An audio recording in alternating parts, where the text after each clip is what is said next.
Vamos a hablar en esta ocasión de unos parásitos interesantísimos, como son los que se conocen con el nombre vulgar de solitarias. Todos nosotros hemos escuchado en alguna ocasión que cuando una persona tiene una delgadez extrema y tiene hambre en forma persistente, a esa persona se le dice, tiene la solitaria. Entonces, pues con el nombre de solitaria se conocen dos parásitos principalmente, la Taenia solium y la Taenia saginata. Yo voy a referirme a la Taenia solium. En otra intervención posterior tendremos la posibilidad de hablar sobre la Taenia saginata. Entonces, sobre la Taenia solium se les conoce con el nombre solitaria porque generalmente vive un solo parásito adulto a nivel del intestino delgado. Esos parásitos pueden alcanzar grandes dimensiones. Por ejemplo, la Taenia solium es un parásito que puede medir hasta 8 metros. Entonces, imagínense, van a localizarse en el intestino delgado y fíjense la longitud que ellos van a tener. Entonces, por eso se considera que cuando una Taenia solium se instala en el intestino, va a producir sustancias que van a impedir que otros parásitos se implanten o se queden en ese importante sitio anatómico. La Taenia solium, su cuerpo se encuentra dividido en 3 partes. Una parte anterior que se denomina escoles. Y ese escole es supremamente importante porque ahí es donde se encuentran los órganos de fijación del parásito. En el escole se van a encontrar ventosas, se encuentra una estructura también llamada rostelo, el cual posee una doble corona de ganchos.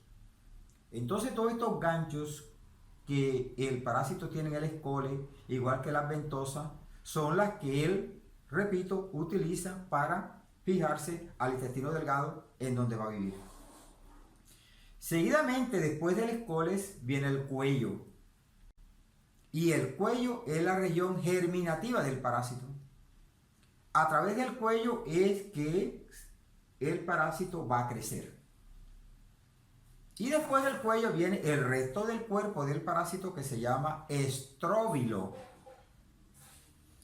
Y ese estróbilo está constituido por segmentos.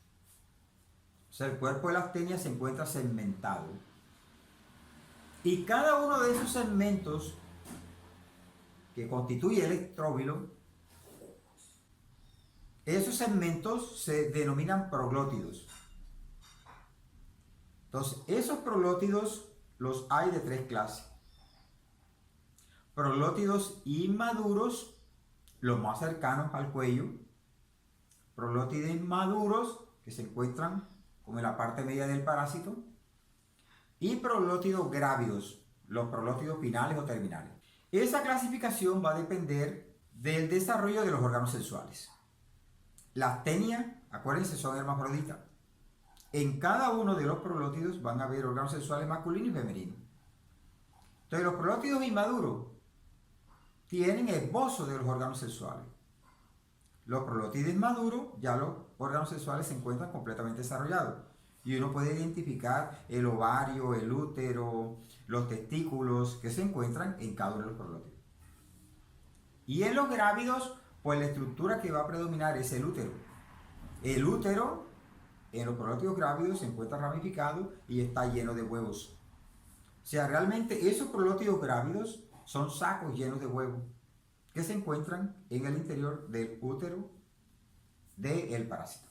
Relacionado con el ciclo de vida, ¿cómo es el ciclo de vida de la tenia? Pues el humano tiene el parásito adulto en el intestino. Cuando el humano tiene los 4, 6 u 8 metros de tenia, esa enfermedad se conoce con el nombre de teniosis. Entonces, por acción del perifractismo intestinal, los últimos proglótidos de la tenia se van a desprender y entonces ellos van a salir a través de la materia fecal.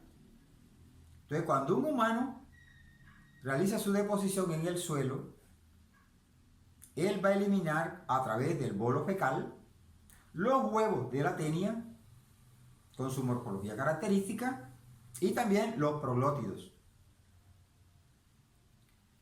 Si está eliminando los proglótidos, esos proglótidos en el suelo se desintegran y liberan los huevos. Cada uno de estos segmentos que les he dicho se llama proglótido. Miren, estos son segmentos. Aquí yo tengo un segmento, 2 segmentos, 3 segmentos, 4, 5, 6, 7, 8, 9 y 10. 10 segmentos. Voy a separar uno de ellos. Miren, este que es separado aquí, este es un proglótido. Entonces, cuando esto se elimina y sale a través de la materia fecal, esto tiene movimientos activos, se movilizan de esta forma, miren así, movimientos contraccionados, se contraen, miren así. Entonces, fácilmente observable, los pacientes lo observan en la materia fecal. Bueno, esta materia fecal, repito, cayó al suelo y estos proglótidos se van a desintegrar y van a liberar los huevos. Cuando esos huevos se encuentran en la materia fecal, viene el cerdo. El cerdo es el hospedador intermediario de esta parasitosis. El cerdo es un animal coprófago. Copro, ese, materia fecal, pago, comer. O sea, el cerdo es un animal que le gusta alimentarse de la materia fecal humana. El cerdo ingiere los huevos. Cuando el cerdo ingiere el huevo, ese huevo pasa por el esófago del cerdo, por el estómago del cerdo, y cuando llega al intestino del cerdo, el huevo eclosiona y al eclosionar libera un embrión que se encuentra en su interior. Ese embrión tiene 6 ganchitos, por eso se llama embrión esacanto u oncosfera. Entonces, cuando se libera ese embrión, el embrión atraviesa el intestino del cerdo y se va para su musculatura y se va también para el sistema nervioso central. Entonces, cuando el embrión llega a los músculos del cerdo, él se va a transformar en una larva y esa larva se llama cisticerco. Entonces, el cisticerco es una vesícula. Una vesícula. Aquí están los cisticercos.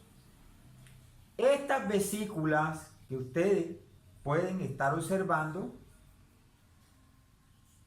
tienen en su interior una región más opaca.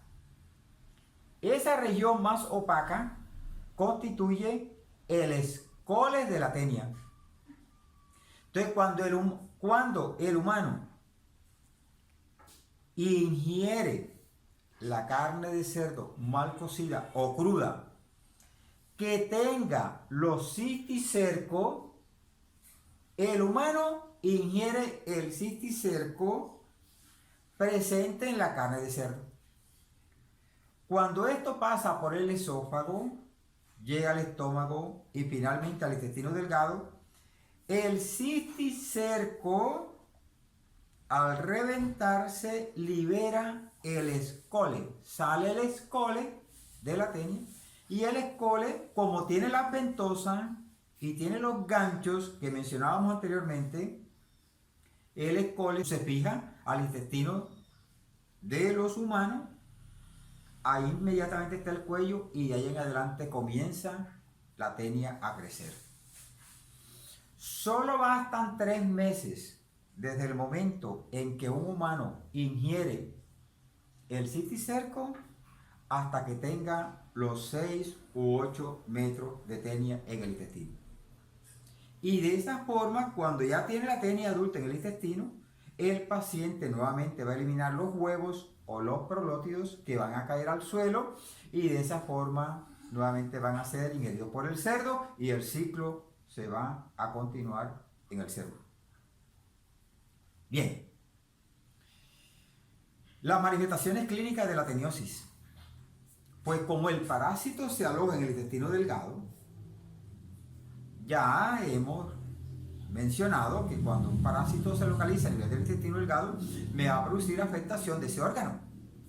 Entonces los pacientes van a tener leve dolor abdominal, puede presentar diarrea leve, los pacientes pueden presentar flatulencia, los pacientes van a presentar sensación de hambre dolorosa. Y la tenia, recordemos que la tenia va a absorber por aquí, por toda la superficie del parásito. La tenia tiene unas estructuras microscópicas que se llaman microtricos. Entonces, con esos microtricos son como las microbiosidades intestinales nuestras. Entonces, la tenia compite con los alimentos que el paciente está ingiriendo. Entonces, lo que el paciente ingiere, la tenia, una vez que se hacen los procesos digestivos de esos alimentos, convertirse en glucosa, en ácidos grasos y en aminoácidos, la tenia lo va a absorber. De allí pues que una de las expresiones corporales de una teniosis sea la delgadez en estos pacientes, que muchas veces es una delgadez extrema, y la hambruna permanente o la bulimia que van a tener. Ninguna persona se va a morir porque tenga la tenia solium o la tenia saginata en su cuerpo. Es mucho más grave la otra patología ocasionada por la tenia solium, como es la citicercosis en los humanos. Tema al cual me referiré en otra oportunidad. El diagnóstico de la teniosis entonces se realiza con la observación de los huevos. Los huevos son huevos redondos, tienen una cápsula externa que es radiada, eso le da el aspecto como de una llanta. Los huevos también se pueden evidenciar a través del microscopio, los ganchos que ellos tienen. Y entonces, como el parásito vive a nivel del intestino delgado, el examen de elección es el coprológico. En el examen coprológico vamos a observar los huevos con la morfología característica que les he descrito. Y además, a través de la materia fecal pueden salir los proglótidos de la tenia que se pueden ver a simple vista. Recordemos que las solitarias son dos tenias, tenia solium, tenia saginata. Pues los huevos, tanto de la tenia solium como de la saginata, son indistinguibles. No se puede diferenciar morfológicamente la especie de tenia. Yo no puedo, observando simplemente los huevos, decir esto es una tenia solium o esto es una tenia saginata. Hay otros procedimientos de laboratorio utilizados para hacer esa diferenciación entre las tenias. Una de ellas, por ejemplo, es la observación del escoles. Si sale el escoles de la tenia, pues resulta que el escoles de la tenia de la solium es armado, tiene ganchos. En cambio, el de la saginata es inerme o desarmado, no tiene gancho. Y otra de las formas es observando los proglótidos grávidos.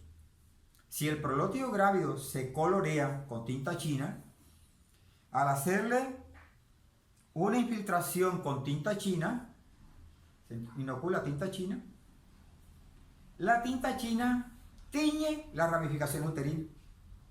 Entonces uno cuenta cuántas ramificaciones uterinas tiene el parásito. Puede contarlo ya sea del lado derecho, la ramificación uterina del lado izquierdo. Y entonces se considera que cuando una tenia solium, cuando se trata de una tenia solium, generalmente tiene menos de 10 ramificaciones uterinas. Cuando se trata de una saginata, generalmente va a tener más de 10 ramificaciones uterinas. Generalmente más de 12. Entonces, contando ese tipo de ramificaciones, pues se puede establecer si el paciente tiene una tenia solium o una tenia saginata.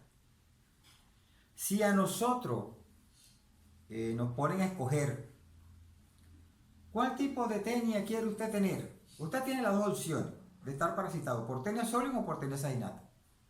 Pues es preferible estar parasitado por tenia saginata y no por la solium.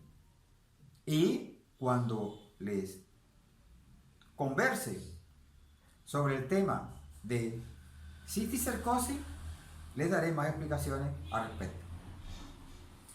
Finalmente, el tratamiento. Para el tratamiento de la teniosis, pues se utilizan principalmente 3 medicamentos. El praziquantel, la niclosamida y el albendazol. Medicamentos que son fácilmente asequibles en nuestro país. ¿Cómo se sabe que el paciente se curó? Pues se sabe que el paciente se curó porque él elimina el escoles de la tenia. Cuando el paciente elimina el escoles de la tenia, el escoles es supremamente diminuto. Nosotros vamos a tener la posibilidad de ver el escoles porque yo voy a hacer una disección. Un cisticerco de esto lo voy a diseccionar. Voy a diseccionarlo para que ustedes vean el escoles. Entonces usted va a tener la posibilidad de ver el escoles de una tenia. Verán que es un tamaño diminuto. Eso parece como la cabeza de un alfiler de eso de camisa. Pequeñito. Bien, entonces cuando el paciente elimina el escoles, pues ya se dice, bueno, pues listo, eliminó la tenia. Pero muchas veces este escoles no se logra observar a simple vista por su tamaño. Entonces una de las formas para saber que el paciente se curó, que ya no tiene la tenia, es hacerle coprológico en forma seriada. O sea, se hizo el tratamiento, a los 15 días se hace un coprológico, tiene que dar negativo. Al mes, un coprológico, negativo. 45 días, un coprológico, negativo. 2 meses, negativo. A los 3 meses, negativo. Listo. Si durante el transcurso de los 3 meses, haciéndole coprológico al paciente, resulta que no se evidencia ni los huevos ni los prolótides, ese paciente se curó de la tenia. Entonces, pues, hemos tenido la posibilidad, en este encuentro, de hablar acerca de la teniosis. Hemos visto la morfología del parásito, el ciclo de vida, las manifestaciones clínicas, procedimientos utilizados para su diagnóstico y finalmente los medicamentos recomendados para su tratamiento.